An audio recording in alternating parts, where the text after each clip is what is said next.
Recently উত্তরার viral একটা topics golgappa.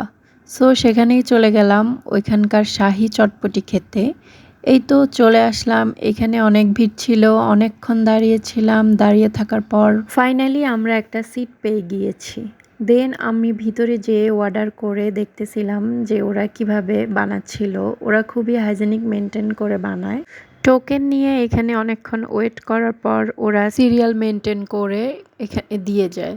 তো ওয়েট করতেছিলাম। ফার্স্টেই আমরা নিয়েছি দই ফুচকা। এটা দেখতেও অনেক সুন্দর, এটা খেতেও অনেক মজার। সবাই খাচ্ছিল তাই ভাবলাম আগে এটাই ট্রাই করে দেখি। স্পেশালি এটার টকটা অনেক মজা ছিল। এখানে অনেক পরিমাণের দই দিয়েছে। এটা খেতে ওভারঅল টেস্ট অনেক মজা। দই ফুচকার টেস্ট কিন্তু সব জায়গায় ভালো হয় না, বাট এটা অনেক মজা ছিল। এটা খাওয়ার পর দেন আমাদের চলে আসছে এই শাহি চটপটি। এইখানে ফুল একটা ডিম ইউজ করা হয়। এটার থেকে একটা মাংস মাংস ফিল আসছিল। এটার টেস্ট অনেক মজা ছিল। বাই দ্য ওয়ে, কথা বলতে বলতে এটা লোকেশন বলতেই ভুলে গেলাম। এটা হচ্ছে উত্তরা 13 নম্বর সেক্টর 3 নম্বর রোড। ওকে, আল্লাহ হাফেজ।